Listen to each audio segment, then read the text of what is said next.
탑승자가 당초 477명에서 459명으로 바뀐 인솔교사하고 아르바이트 하는 18명이 이중이 집계가 돼서 459명으로 현재 확인됐고요.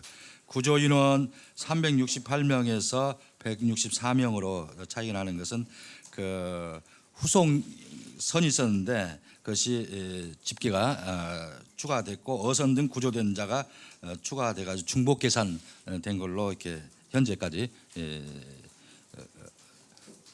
집계가 되었습니다.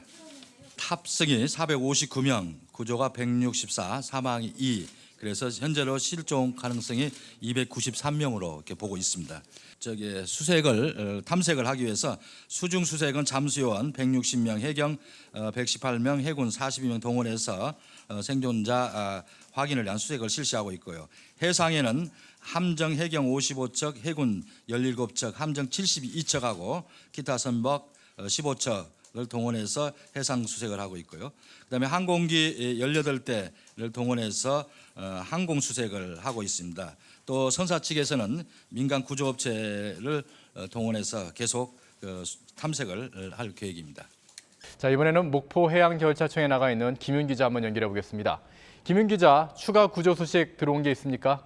네, 저는 지금 서해지방해양경찰청에 나와 있습니다.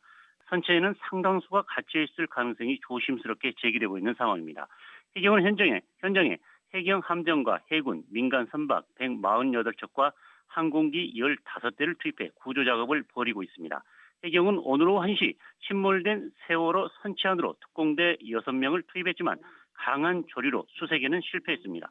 따라서 해경은 잠시 뒤인 오후 6시 반쯤 2차로 선체 진입을 시도할 예정이지만 진입 여부는 아직 장담할 수 없는 상황입니다. 지금까지 확인된 사망자는 남녀 각각 1명씩 2명입니다. 사고를 접수한 시각은 오늘 오전 8시 58분쯤입니다. 전남 진도군 조도면 병풍도 3.3km 해상에서 인천에서 제주도로 가던 인천선적 6,800톤급 여객선 세월호에서 조난 신호가 접수됐습니다. 해경은 사고 접수 뒤 함정과 헬기를 현장에 급파해 오전 9시 30분쯤 도착했고 서해청 특공대 7명이 구조 작업에 나섰습니다. 세월호는 사고 접수 50여 분 만에 왼쪽으로 60도가량 기울어졌고 이어 4분 뒤 탈출이 불가능할 정도로 왼쪽이 완전히 침수됐습니다. 그리고 오전 10시 반쯤 여객선은 대부분 침몰됐다고 해경은 밝혔습니다.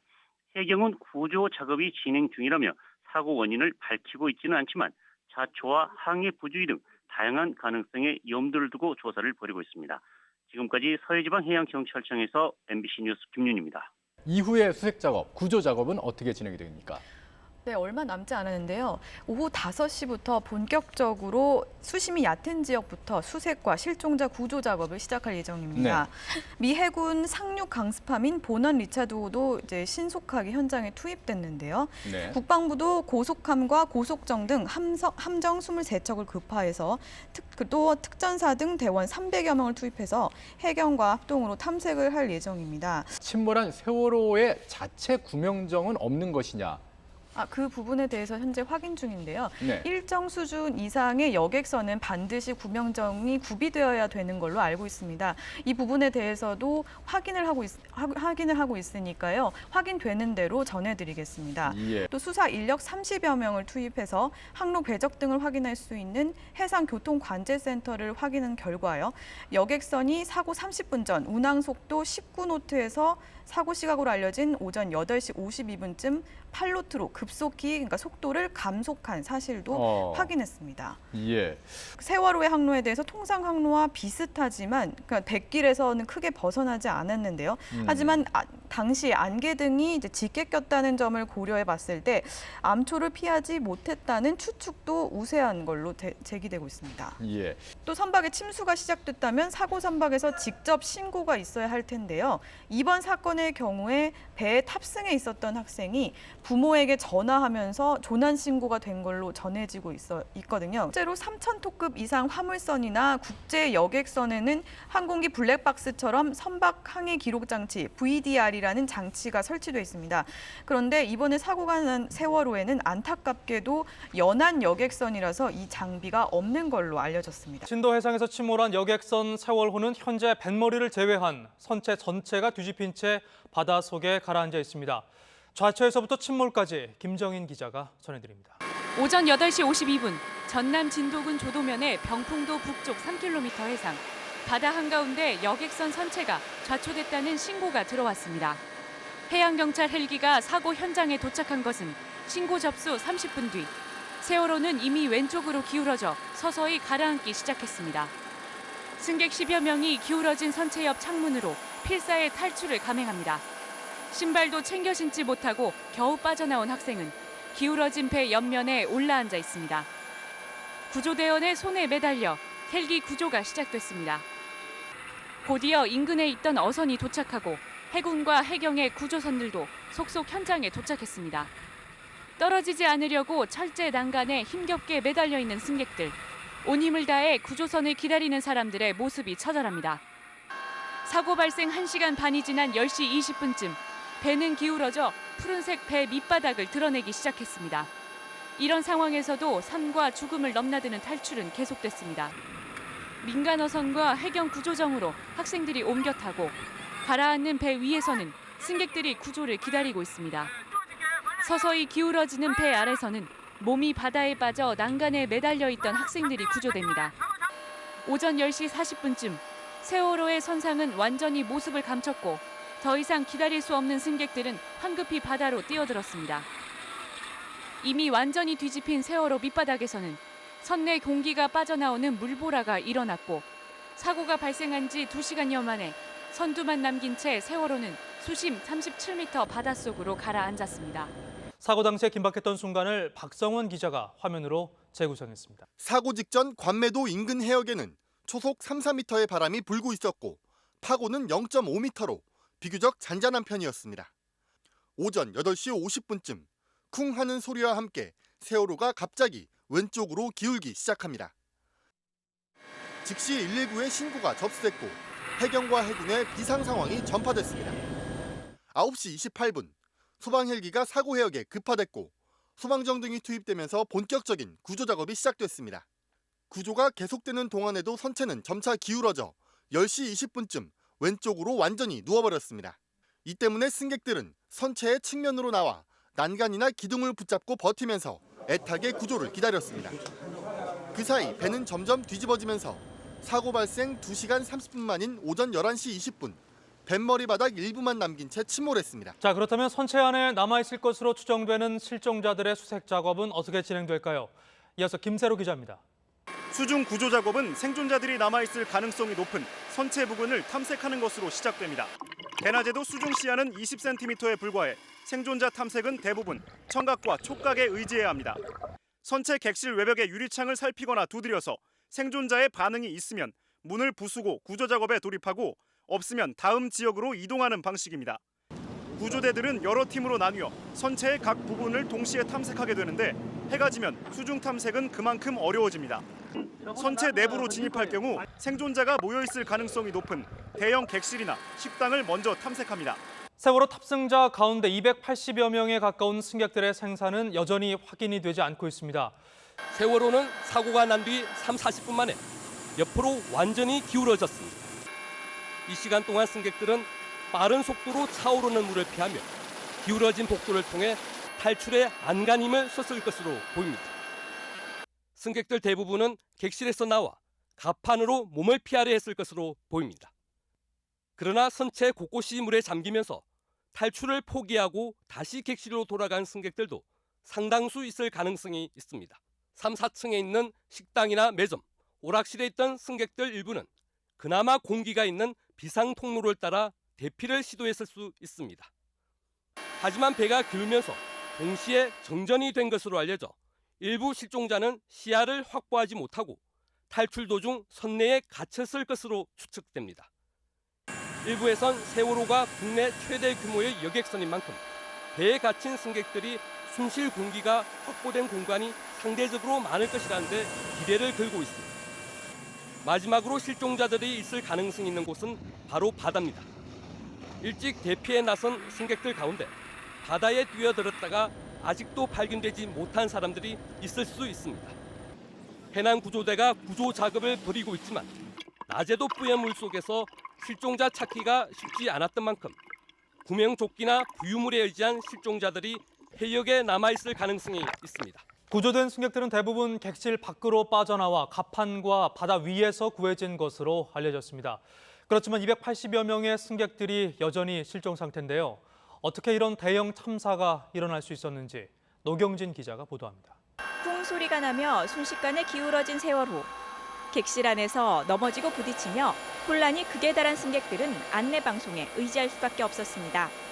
하지만 사고 직후에 승객들이 들었던 선내 방송은 그저 그 자리에 그대로 있으라는 것이었습니다.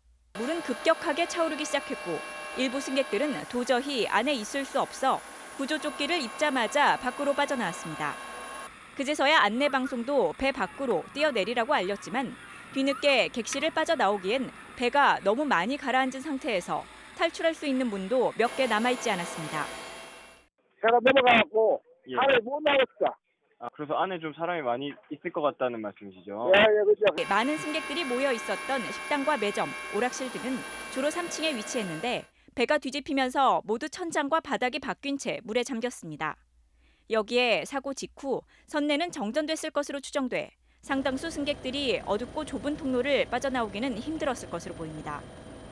또 사고 장소에 도착한 해경은 배에서 탈출한 승객들 위주로 구조 작업을 벌이는 사이 배와 함께 물속으로 들어간 나머지 승객들은 구조대와 더 멀어질 수밖에 없었습니다. 지금 이 시각 가장 걱정이 되는 것은 실종된 277명의 생사인데요. 선내에 갇혀 있거나 혹은 바다에 떠 있거나 그 어떤 상황이든 체온 유지가 생존에 가장 중요한 관건이 될 것으로 보입니다. 진도 앞 바다의 수온은 12도.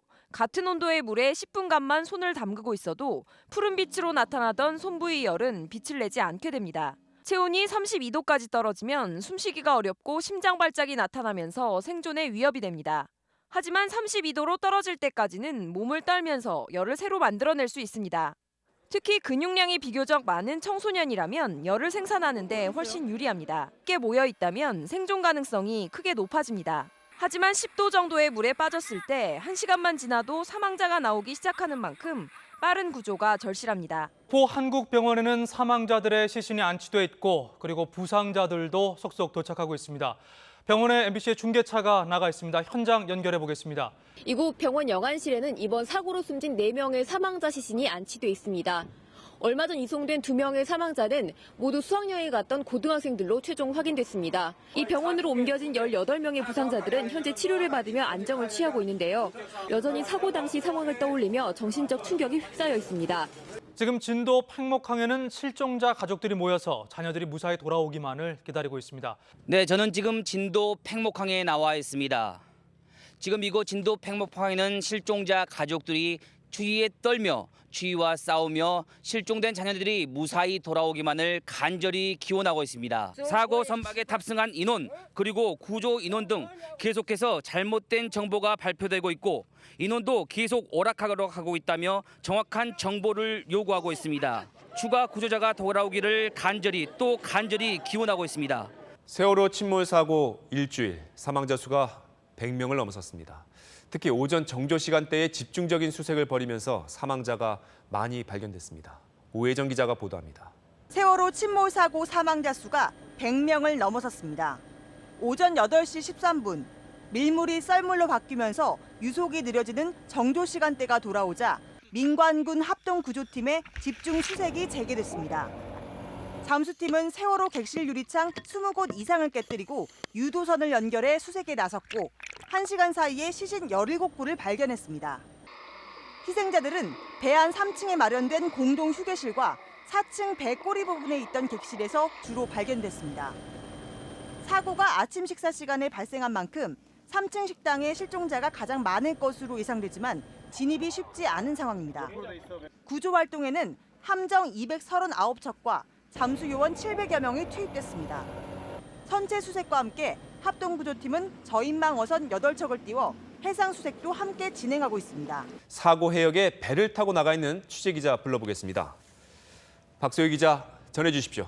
네, 이곳에도 어느덧 어둠이 짙게 깔렸습니다. 하지만 제대로 보시는 것처럼 체납기어선과 조명탄의 밝은 빛 아래에서 수색은 여전히 진행 중입니다. 시신 유실을 방지하기 위한 저인망 어선도 보입니다.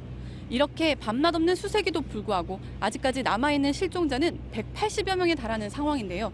낮 동안 약했던 바람은 오후 들어서면서 점차 심해지고 있지만 아직까지 파고는 1.5m로 평상시보다 높지 않고 오늘은 조금이라 불리는 조류가 가장 느리고 수위도 낮은 날입니다. 평소보다는 수색 환경이 좋은 편인 건데요. 어제까지 5개였던 유도선은 오늘 추가 설치에 성공해 6개로 늘어났습니다. 유속이 느려지고 바닷물 깊이가 얕아지는 소조기는 이번 목요일까지 지속됩니다. 따라서 오늘부터 목요일 사이가 실종자 수색의 최대 분수령이 될 전망입니다. 구조단은 단원고 학생들이 구명조끼를 입고 선실내에서 기다리라는 안내방송을 받았던 만큼 객실한 수색에 주력하고 있습니다. 기다리던 소식은 들리지 않은 채 안타까운 시간만 속절이 흘러가고 있는 모습입니다. 해난 사고 발생 시 선내 승객들에게는 위기 상황을 알리고 인근 선박에는 도움을 요청하는 비상 신호가 있습니다. 버튼 하나만 누르면 퇴선 신호까지 보낼 수가 있는데 세월호는 이 퇴선 버튼조차 누르지 않았던 것으로 드러났습니다. 임현주 기자입니다. 배가 기울어지면서 객실 안에 물이 차오르는데도 선내 사이렌 같은 비상 신호는 들리지 않습니다. 세월호 운항 관리 규정에 따르면 화재나 충돌, 좌초 같은 위기 상황이 발생할 경우 퇴선 신호를 보내도록 명시하고 있는데 선장과 승무원들이 지키지 않은 것입니다. 단음이 7차례 울린 뒤 장음이 나오면 승객들이 비상 상황을 인지할 수 있고 장음이 5번 울리면 화재 신호, 연음이 30초 정도 계속되면 퇴선 신호로 선내 승객은 물론 인근 선박들도 이 신호를 듣고 상황을 인지할 수 있습니다. 비상 신호 버튼은 붉은색으로 조타실 제어 스탠드 정중앙, 눈에 띄는 곳에 위치하고 있습니다. 전문가들은 퇴선 신호 버튼은 초인종을 누르는 것보다도 작동법이 간단하다며 선내 안내방송보다 더 절차가 간단한 가장 기본적인 조치라고 설명했습니다. 오전 8시 52분경 세월호의 선체가 기울기 시작합니다. 이후 30여 분이 지나 완전히 기운 뒤에도 승객들의 퇴선 명령은 나오지 않았습니다. 아직 못하고 있으니까 지금 배가 기울어서 움직일 수가 없습니다. 세월호의 규모로 보아 최초 신고 때부터 전원 대피를 시작했으면 배가 완전히 기울기까지 30여 분의 시간 동안 승객 대부분의 탈출이 가능했을 것으로 보입니다. 그러나 9시 30분대를 넘어서는 탈출에 2-3시간이 걸려 퇴선 명령이 있었다 하더라도 대부분이 빠져나오지 못한다는 추론이 나옵니다. 또 이때엔 헬기와 어선들이 주변에 도착한 상태였기 때문에 해상으로 뛰어들기만 했다면 조류를 감안하더라도 대부분 구조됐을 것으로 보입니다. 사고 당일 선원들의 행적을 좀 더 살펴보면 기관장 등 기관직 승무원 7명은 사전 연락을 통해서 자신들만 아는 선원 전용 통로로 탈출한 것으로 전해지는데요. 당시 상황을 박선하 기자가 재구성했습니다. 세월호가 오른쪽으로 선회한 직후 5층 조타실에는 3등 항해사 박모 씨와 조타수 조모 씨, 기관장 박모 씨가 있었습니다. 기관장 박 씨는 배가 왼쪽으로 기우는 정도가 심상치 않자 비상 직통 전화로 1층 기관실의 선원들에게 탈출을 지시합니다. 이후 기관장 박 씨는 5층 조타실에서 화물칸이 있는 2층 기관부 선실로 내려가고 1층 기관실에서 근무하고 있던 보조기관사 박모 씨 등 3명 역시 기관장의 지시에 2층으로 올라옵니다. 이때 이들이 이용한 계단은 일반인들의 접근이 제한된 선원들만 아는 전용 통로였습니다. 2층 기관부 선실에서 쉬고 있던 1기관사 손모 씨 등 3명도 방에서 나와 모두 7명이 복도에서 30분간 퇴선 명령을 기다리다 전원 탈출합니다. 세월호의 경우 학생들 생존율이 23%, 승무원 생존율은 79%, 선박직 승무원은 전원 구조됐습니다. 해양수산부가 세월호 항적 기록을 복원한 결과 당초 알려진 115도가 아닌 45도로 급선회한 것으로 확인됐습니다. 갑작스런 장애물을 피하기 위해서 배를 꺾은 건 아니라는 겁니다. 김지훈 기자가 보도합니다. 사고 직전인 16일 오전 8시 48분, 세월호는 전탈을 통한 급변침을 한 것으로 알려졌습니다. 하지만 해양수산부가 자동 식별 장치 기록을 복구한 결과 115도로 급격하게 꺾은 게 아니라 정상적으로 조금씩 선회를 하다가 36초 동안 정전이 됐고 이후 갑자기 45도로 꺾여 큰 타원형을 그리며 선회한 것으로 나타났습니다. 어선이나 암초 같은 갑작스런 장애물을 피하기 위해 배를 꺾은 게 아니라는 뜻입니다. 이후 세월호의 속도는 급격히 떨어졌고 8시 49분 56초부터 세월호의 엔진은 정지된 것으로 보입니다. 하지만 이 지점은 5도 정도만 꺾으면 되는 곳으로 45도나 변침을 한 것은 여전히 의문입니다. 침몰 원인으로 꼽히는 급격한 방향 전환이 일어난 데에는 먼저 맹골수로의 빠른 조류 때문에 벌어진 조타의 미숙이 거론됩니다. 방향 전환 직전 있었던 정전으로 선체나 조타기가 고장났을 가능성도 제기되고 있습니다. 운항 중에는 벌어지기 힘든 36초간의 정전, 그리고 이어진 45도의 급회전, 연속된 이상 형상이 세월호의 침몰 원인을 밝혀줄 새로운 증거로 제기되고 있습니다. 그러나 세월호의 정확한 사고 원인은 아직도 베일 속에 있습니다. 그렇다면 남아있는 사고 원인은 무엇이 있을지 김명덕 기자가 정리했습니다. 첫 번째로 예상할 수 있는 사고 원인은 3등 항해사 박모 씨와 조타수 등의 운항 미숙입니다. 해수부 발표에 따라 급선회는 없었다 하더라도 너무 빠른 속도로 회전하다 평형을 잃었을 가능성은 남아 있습니다. 이모 선장이 구속되기 전 내가 운항했다면 그런 일은 없었을 텐데라고 말한 것도 운항 미숙 가능성을 반증하고 있습니다. 두 번째는 과다하게 적재된 화물. 과적된 화물이 제대로 고정되지 않은 상태에서 배가 선회하자 대량의 화물이 왼편으로 쏠리고 복원력을 잃었다는 가정입니다. 특히 정전 뒤 세월호의 평형 시스템이 비정상이었다면 가능성은 더욱 높아집니다. 세 번째는 무리한 구조 변경입니다. 객실수를 늘리느라 배 뒤편을 증축하면서 세월호의 무게는 240톤이 늘고 무게중심은 0.5m 높아졌습니다. 높아진 무게중심을 낮추기 위해선 배의 중심을 잡는 평형수를 2배 가까이 늘려야 하는데 이를 지키지 않았을 가능성도 제기됐습니다. 검경합동수사본부는 세월호 선장과 핵심 선원 4명을 살인 혐의로 기소했습니다. 오늘 첫 소식 김진선 기자입니다. 체포된 선장 이준석 씨는 사고 당시 승객들에게 퇴선 명령을 내렸다고 해명했습니다. 퇴선 내렸습니다. 퇴선 명령 내리셨어요? 네. 승객들한테도 내리셨어요? 네. 하지만 검경합동수사본부 조사 결과 선장과 선원들은 퇴선 명령을 내린 적이 없는 것으로 드러났습니다. 이들은 숙소 등에 다녀올 정도로 시간이 충분했는데도 대피 방송을 하지 않았고 자신들이 해경에 구조된 뒤에도 승객 구호는 언급조차 하지 않은 것으로 확인됐습니다. 수사본부는 승객들을 퇴선시키지 않으면 숨질 것이라는 사실을 알면서도 아무런 구호 조치 없이 탈출했다며 선장과 1, 2등 항해사, 기관장 등 4명을 살인 혐의로 기소했습니다. 수사본부는 9시 38분 선장 등이 진도 VTS와 교신을 끊고 탈출한 시점에 승객들이 사망해도 어쩔 수 없다는 살인의 고의성이 드러났다고 판단했습니다. 살인 피해자는 일단 실종자를 제외한 희생자로 특정했습니다. 나머지 탈출한 선원 11명은 퇴선 명령 권한이 없는 것으로 판단돼 유기치사 등의 혐의로 기소됐습니다. 수사본부는 사고 원인에 대해서도 발표했는데 무리한 증축과 과정 그리고 승무원들의 실수까지 그야말로 명백한 인재로 결론 냈습니다. 양효걸 기자가 정리했습니다. 조류가 산악기로 유명한 맹골수도를 지나던 세월호. 빠른 물살에 평소의 3배인 15도의 큰 각도로 급격한 조타가 이뤄지면서 선체는 순식간에 중심을 잃었습니다. 합동수사본부는 당시 조타기 등 기계적 고장은 없었고 선장이 자리를 비운 사이 이뤄진 3등 항해사와 조타수의 미숙한 방향 전환을 중대한 과실로 결론지었습니다. 통상적으로 선박은 35도의 급격한 방향 전환에도 버텨야 하지만 세월호는 5도 이상만 급선회해도 위험한 배였습니다. 배 뒷부분 증개축으로 200톤 이상 무거워졌고 승선 인원도 100명 넘게 불면서 좌우 불균형이 심각했습니다. 그런데도 사고 당일엔 배의 복원력을 지켜주는 평형수를 적게 실었고 화물은 적정 한도에 2배에 달하는 과적 상태였습니다. 여기에다 제대로 고정돼 있지 않은 화물이 기울어진 선체 안에서 한쪽으로 쏠리며 침몰을 가속화했습니다. 수사본부는 이번 사고를 총체적 부실에 의한 인재로 결론지었지만 급히 방향을 튼 이유 등은 여전히 밝혀야 할 과제로 남아 있습니다.